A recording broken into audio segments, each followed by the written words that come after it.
All of you working back there. I'm very grateful. So I want to talk to you quickly about seaplanes at Clearlake and why I think it's a great opportunity for the Lake County economy.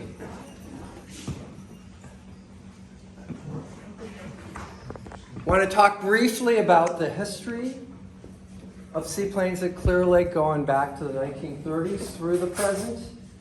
Then I want to share with you some of the experiences that other communities in North America have had when they focused on attracting seaplanes to their communities as far as the economic impact goes. I just want to share some numbers with you. Then I want to talk to you briefly about why I believe that Clearlake is one of the best places in the world to fly seaplanes. And then I want to invite you to participate if I've convinced you. 1942, at Clearlake, that's a Panama Clipper that landed here. Somebody told me the reason they call it Clearlake is because the people down in Treasure Island, when it was fogged in, would call up here and ask if it was clear. I don't know if that's true. But anyway, the Clippers weren't the only airplanes that took that. The Clipper was doing the trans-Pacific flights. So from Treasure Island to Hong Kong and back, very high-end kind of experience. And when Treasure Island was fogged in, they'd land here. There's a ramp right here in Lakeport that they used to use, and still exists actually. Anyway, the military used Clearlake as well for training purposes. It was Alameda Naval Air Station, and they had the PBYs here, the Catalinas. There you can see one in flight. That other shot that wasn't quite so clear, that's actually a shot of the PBY on Clearlake. And of course, we've had some big flying boats at splash-ins in the past. In 2007, the splash-in had 5,000 visitors and over 40-something seaplanes participate. So it has the potential of being a serious event. And it also attracted these really big flying boats. There's another Albatross 2011. These are the kinds of boats that some people take around the world, and they spend a lot of money restoring these. I had the chance to get on one of them, Reed Dennis's, and he told me he spent $1 million just doing the interior. There's the Albatross in flight. Now, I don't know how many of you saw the Super Scooper out here training last week, but that is a de Havilland aircraft that flies low over the water, picks up the water, and then dumps it. It's a firefighting aircraft. And they are all over the world. This happens to be an Italian one here. California uses them but doesn't own any. They rent them from our Canadian friends. They used to. All right, so there's a little bit of history of Clearlake. Now, let me just share with you 3 stories of what's happened to some communities around the country. And the first one I want to talk to you about is Tavares, Florida. Then I want to talk to you about a tiny, sleepy little town in Maine called Greenville. And then I want to just real quickly mention Victoria because it's got a really special seaplane base. Tavares was struggling, and they actually hired consultants to try and figure out what the heck to do about their economy. And ultimately came up with the idea of turning their natural resources, water, into a place for seaplanes to come, and they wound up really branding this town America's Seaplane City. And it's consistent throughout everything. I mean, the signs, their website, you want to pay your utility bill, you're going to see America's Seaplane City. Here's their economic report from, let's see here. Oh, this is a report that says what they did from 2007 to 2010. It took them 3 years to do this transformation where they attracted seaplanes. And this document here spells out what they did. And they did a study in 2019 about the economic impact from when they got done in 2010 through 2019. And they had over 20,000 seaplane arrivals and departures in that 9 years, with an economic impact of over $39 million. Little Greenville, Maine, is a tiny town. Their international splash-in is the biggest thing that happens in that town all year long.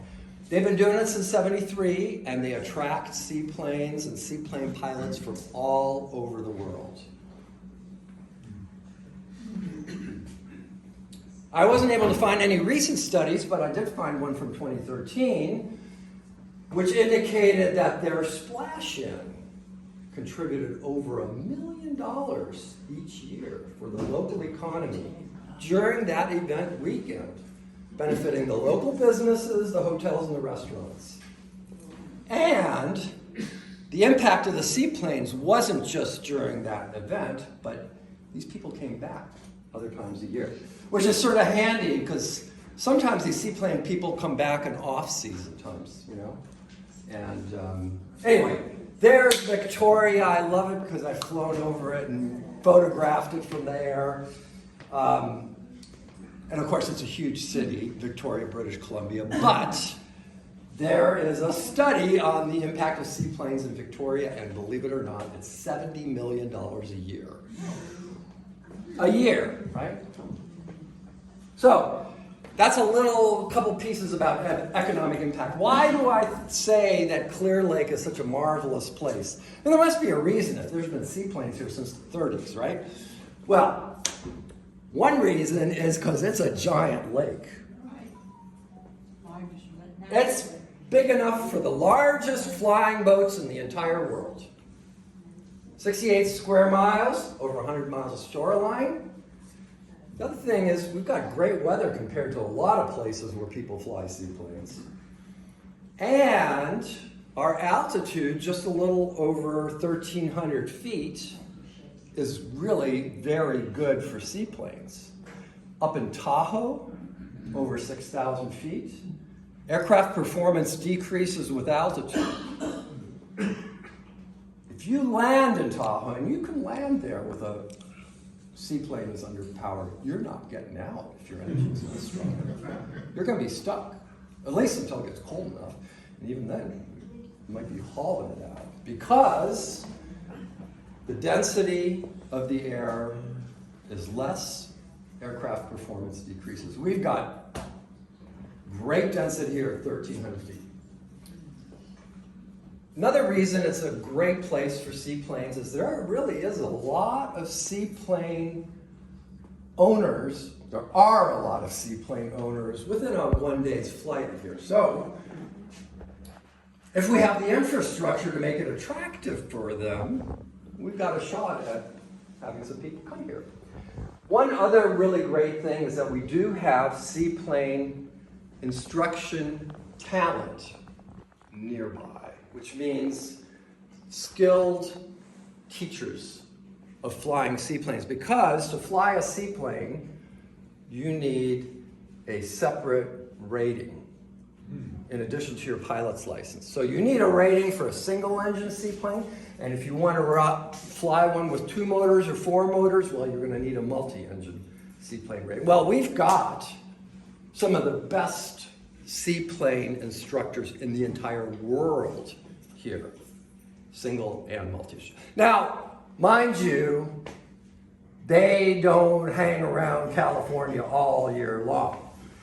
They go up to Alaska and Montana in the summertime. Why? Because that's where the money is. But they come back to California for the winter, and so we have an opportunity, through about the end of April, which is why I like to have the splash in towards right before they go off to Alaska. Because I want these people here because my very first seaplane lesson was right here at Clearlake in 2007. Terry Hayes, one of the best seaplane instructors in the world, single and multi-engine, she had me hooked on the first flight. I knew that I wanted to fly seaplanes, and that's why I wound up here. Well, seaplanes put our community within easy reach of that big pot of gold to the south, San Francisco and Silicon Valley. Why do I say that? Well, because it is a time machine, this little seaplane. You know, there's a commercial operator, Seaplane Adventures, Aaron Singer. He runs 2 beavers out of San Francisco and Sausalito.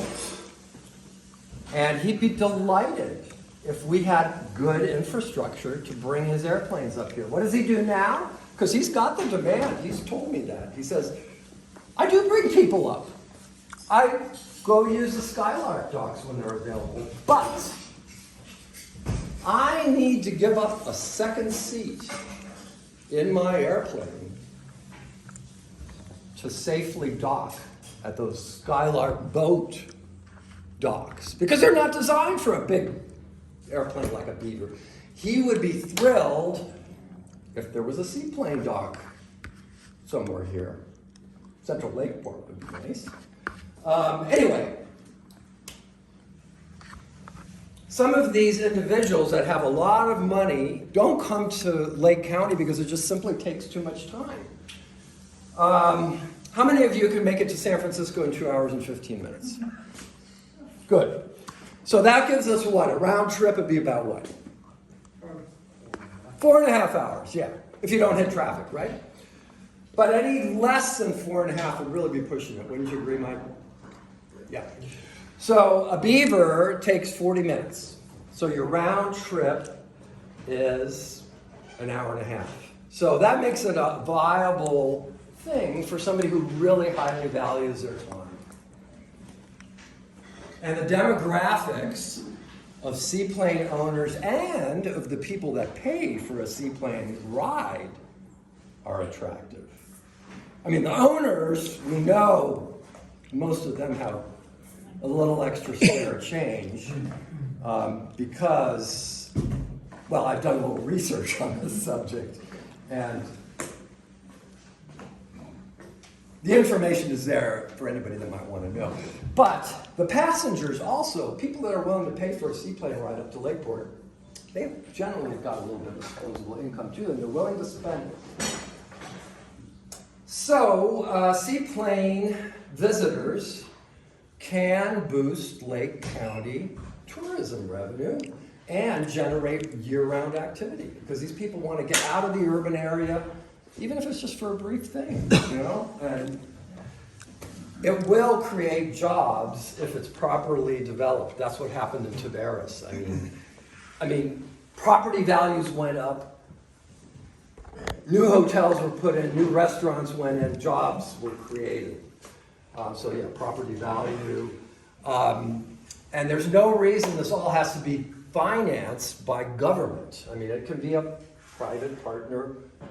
private-public partnership. The other nice thing is that if you do bring lots of seaplanes, guess what? The flying magazines, among other magazines, are going to write about it. That doesn't cost you any advertising dollars at all. So what do seaplane pilots spend their money on? Well, staying overnight, eating. They like to eat good food. They like to stay in fancy places, usually. They will shop, and they need to buy fuel. Sometimes they even break down. We might even get a little business out in Lamson. And they tend to come back. So, how do we get these seaplanes here? Well, the Skylark has taken it into their own hands because they realize that there's an opportunity here to grow their business. So they just poured the foundation for a new gate yesterday. And Davis Fabrication is going to come in and put in a brand new gate that's big enough so that seaplanes with 44 feet wingspan can taxi up Clearlake Avenue right into their property, which is sort of cool, right? Now the Skylark has a history because it used to be owned by somebody who owned a lake amphibian. And that owner of the Skylark actually put in the seaplane ramp. And he would taxi his lake amphibian right up the ramp. Unfortunately, that ramp was later torn out. So the Skylark would love to see a ramp back there again, but there's a permitting challenge to put a ramp in, and it would be time consuming and expensive, but they've actually gotten bids on it already. I mean, they're interested because they understand how valuable that could be to them. So, yes? We used to have a vacant lot near the Skylark where they could taxi their planes up. Oh, really? To the north or to the south? Now it's a park. Which one? Right there. Oh, right. Point there. Yeah, They bring 4 or 5 planes in there and park them, exactly. but they put a street light where we. Yes. Yeah. That's correct. And you know, all these things, Can that be remedied? of course it can. I mean, in other words. I would love to see that remedy. In other words, Skylark has to do its permitting process, etc. Yes. Would there be an organization or a group that would combine the Skylark as well as Cabotin Park to see if they can do another ramp? And they won't be able, the lawns are kind of like this now, not flat. Right. But I think as an organized group and plan to go to the city, council would be smarter than little pieces here and there. You are absolutely correct, and we're actually going to discuss precisely these issues at the Clearlake Splash-In on Friday the 25th, right here. I got a question. Disney, I'm sorry. No, I'm sorry, go I ahead. just want to say Disney is putting in their 2 new piers. Would that help at all? Absolutely, and I'm in touch with Brandon, and he's totally supportive. Okay, sorry. Yeah. Sorry, Jeff. That's great. You've got these guys in their expensive float planes, and they're gonna spend the night and sleep here and eat here. You're not gonna wanna leave your boat at Cabotin Park. I work here in the park, and Oh, do you? That's a lot. There's a lot of homeless. There's a lot of people going through. I mean, would they be some kind of? I think you'd have to be able to secure those I planes. totally Like Skylark agree. is great. I totally agree with you. That's what makes Skylark attractive. Yes. Yeah. Because it's much more. Yes. Did you know about the Kanaka Harbor and docks that had sleeves on their pilings so they would, and a flat plate at the top of it, and it would slide down as the lake went up and down. Nice. So it was flush for seaplanes. And they brought people here from San Francisco on a shuttle service until we moved here in '79 from the Bay Area. Oh, really? Because we thought we would jump on a seaplane to go to San Francisco. Yeah. Out of They're all from Kanaka. here. The plane's gotta go get more people. I'd get a good rate flying down there in a seaplane from Kanaka Harbor. And people That didn't want work. to live here and go there. Well, exactly. But their docks are there, the pilings are there below the water, but you put the sleeves back on the top of them through the dock, and it has a flat plate so that it doesn't have anything sticking up in the air. So are those sleeves still there? You have to check with the Kanaka I Harbor. will definitely check with Yeah, them. because that was, Because I know the guy, Joe Sheku, that has bought that place from the plumbers, he owns the San Rafael Airport. I mean, he's an aviation friend of the oh, guy. wow, maybe he'll And that's what people snatch do. them somewhere. Yeah, Yeah. there you go. Excellent. Yeah, so if you are interested in this issue, I urge you to come. 2:30 on Friday, April Hear 25th. that, Tim. We're going to be talking about ramps. We're going to be talking about seaplane docks right here in Lakeport. There's one other thing I'd like to say. Is Yes. We're working on getting the mooring valves back in Dorn Bay. Oh, Flew in there. Oh, did you? With John Keebler on his Marchetti Kai camouflage Seaplane. Oh, on the Marquetti? Yes. Really? He was a friend of mine from the Scandinavian Club. Oh. And we landed in Dorn Bay. Yeah. And went up to the marina, and he said, that would be a great place for a quiet lunch. Yes. Stop. Yes. So it's not only attractive for sailboats and power boats and fishermen, it's attractive to seaplanes. And, you know, we have a lot of magic places all around this lake. It's not just Lakeport. I mean, Lakeport's attractive. And the reason that seaplane pilots like Lakeport is because they can dock here, they can walk to the restaurant, they can walk to their, Downtown. wherever they're staying. They don't need a car. They're thrilled, right? But there's lots of other beautiful places right around the lake. I don't know about now, but I know years ago when I first moved here, the southern end of the lake had houses that had seaplanes that they right up in their backyard. In their back. You're absolutely right. That's correct. That is absolutely correct. And I some don't pretty think so large either. ones, actually. You're correct about that. Yeah. Yeah, I mean, it's a wonderful place for seaplanes. There's no question about it. So anyway, so I've been sort of puzzling, how do we get these seaplanes back here? Because once upon a time, we had a lot of them here. And, you know, part of it, I think, is just, you know, increasing awareness, too, right? So the splash-in is a vehicle for building awareness, because it's an excuse to get in touch with seaplane pilots, right? And say, what a wonderful thing we've got here, right? And so that the splash-in, you know, can be a huge, wonderful public event, but it won't be one unless the seaplanes come, right? Because that's what the event's about, right? So the first step in building a good splash-in is to get really interesting seaplanes to come. And so I've been puzzling, how the heck do you do that? And I'm still not sure I've completely figured it out. But anyway, so just to get back to the city thing, when Michael Froyo was the mayor, he and Kevin came to me and said, hey, you know, can't we talk about possibly doing something with seaplanes? And I said, well, you know, I'm not really an expert in this subject, but I'll tell you what, I'll put together a group of people and we'll have a Zoom meeting and we'll talk about it.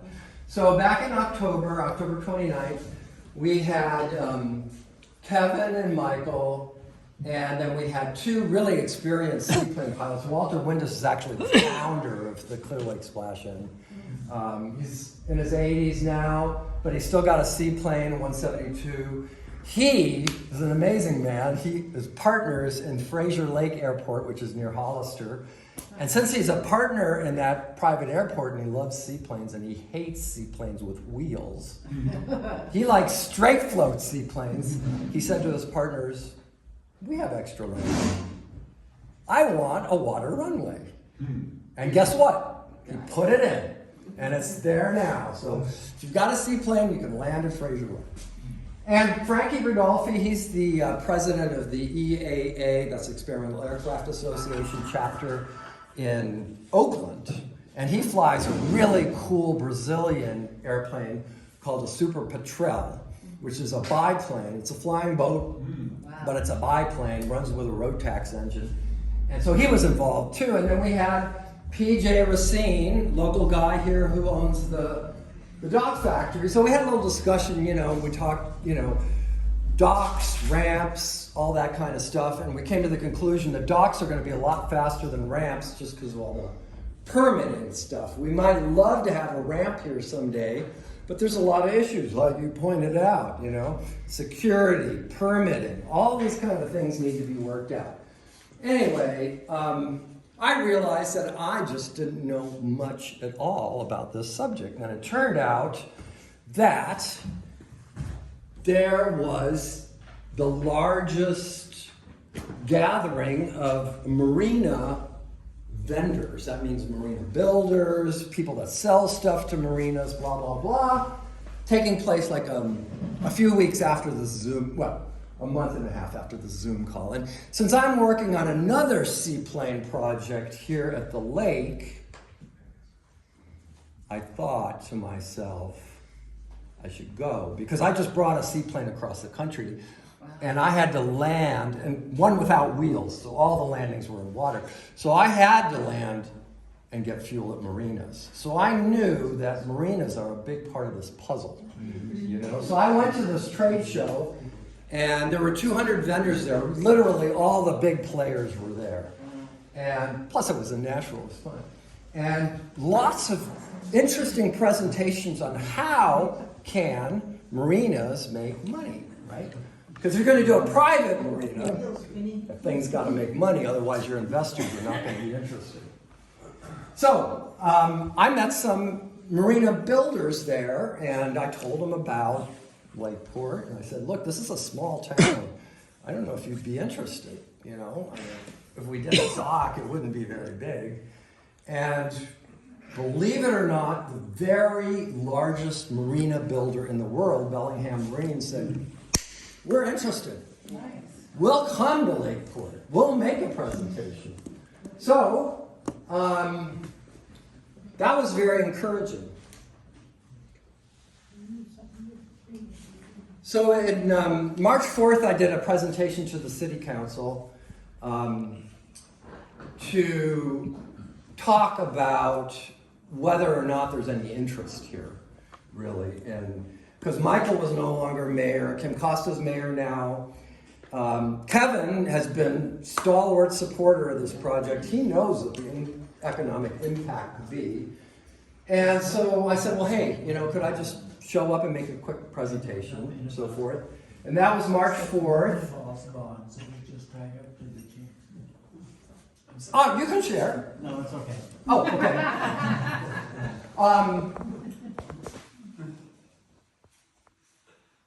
At that meeting, we decided that we would have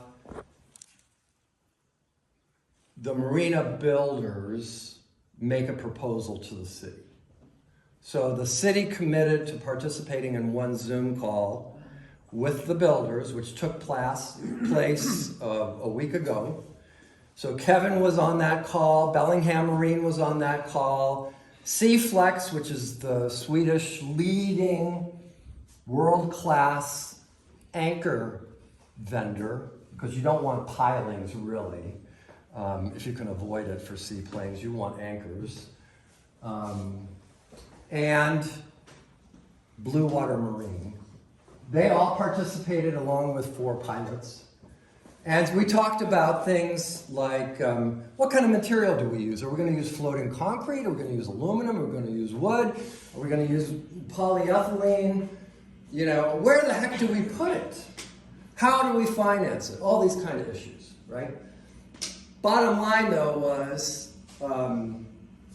we identified a couple of options that would be targets for these vendors to make proposals, specific proposals that we can put numbers to and then try and figure out how the heck do we raise the money. And Kevin was very smart. He said, look, there's a lot of other money besides city money floating around to finance something like this. And Bellingham Marine actually has a whole separate department on how to get grants for this kind of stuff. And they're willing to share those resources with us. So anyway, some of the considerations here. One of the big ones is we want to be able to have a dock that's big enough so these beavers can fly in here. You know, because there's 2 beavers sitting down there. They're running up to Tahoe all the time because those beavers are beefy. And maybe running up here if there was an easy, way to make it work. All right, so I told you who's involved and all that kind of stuff. I'm not going to bore you with that anymore. Oh, Bellingham did do the Tavares Seaplane base, just so you know. And they also did the Vancouver Seaplane base, which is a huge one. I think it's one of the biggest in the world. That's Harbor Seaplane, and they're pioneers. I mean, they're now converting everything, this off the subject, but they're converting all their seaplanes into electrical now, which is really cool because seaplane flights usually are really slow. So seaplanes are going to be, the leaders in the electrification of aviation. They'll have to land for electric charges, like. Exactly. So they're not going all the way up to Alaska with those things. I should think the Chamber of Commerce would be interested in this. Interested in, you're talking about what it does for the community as far as increasing the revenue in there. You are absolutely right. Because it's all about really getting dollars into the county, right? For the businesses, right? I mean, that's the bottom line here. Chamber of Commerce should be in this little group get together too. That is a very good point. Actually, I should talk to Amanda about participating in that discussion. That's a very good idea. Thank you.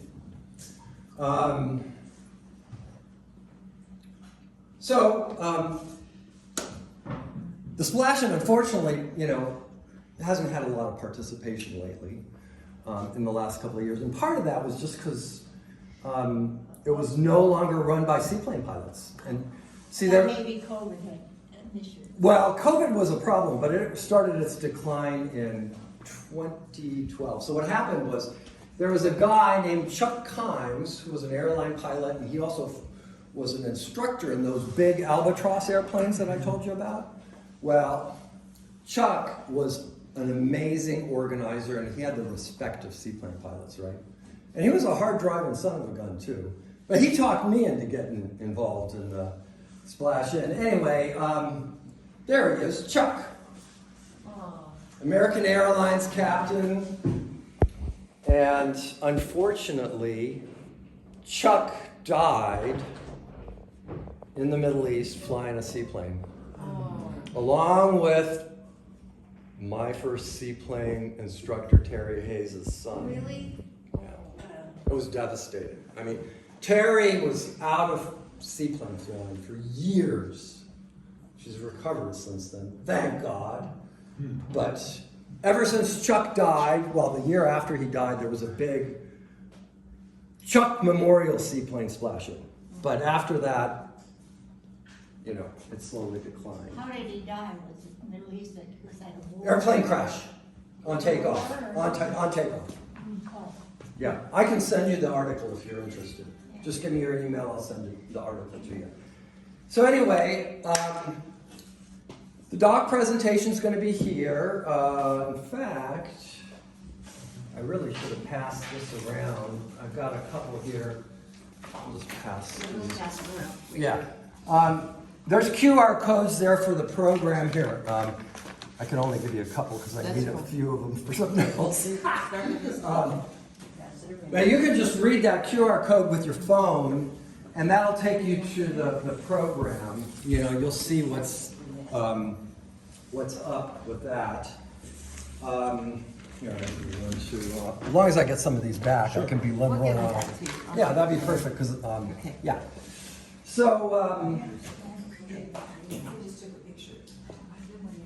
So anyway, this vendor presentation is going to be right here in this building on Friday, the 25th. It's open to the public, right? The city's going to be here. The vendors are going to be here. And then we're going to use this space for a Meet the Pilots dinner on Saturday night. And so we're going to have a movie screening and some awards. Seaplane pilots will be here. Hopefully there'll be a bit of the public here. And what I'm hoping to do, if I have to, I'll cater this thing. But what I'd really like to do is use your kitchen, because we need to cover insurance. Oh, we already got an agreement that I can use the kitchen. I need the volunteers. Oh, okay. Yeah. And I'm happy to pay for the food. I just need the volunteers, right? Because we need to pay for the insurance for the event, and we need to pay for the rental of this beautiful clubhouse and a whole bunch of other expenses that you can imagine. And so that would be one way and a fun way, because we can involve the community. We can get people from the public to meet the seaplane pilots and watch some cool movies at the same time. Because the Aero Club Como, which is the oldest seaplane club in the world, agreed to make a special video for us. Wow. And I just got it, and it's super cool. Wow. So we're going to be screening that, and we're going to screen a movie about the history of seaplanes and the future of seaplanes, because they are an amazing firefighting tool. So hopefully hopefully we'll have a sellout here. That's what I'd like to see. Clearlakesplashin.com is the website, And I hope that some of you will consider getting involved. We need lots of help, you know, as you can imagine, producing something like this. And we want it to be fun for the volunteers. So we want you to do what is fun for you. And we want to reward you for your participation because we understand that volunteering it's a big contribution and it's your time and your time is valuable. So thank you. There was a volunteer.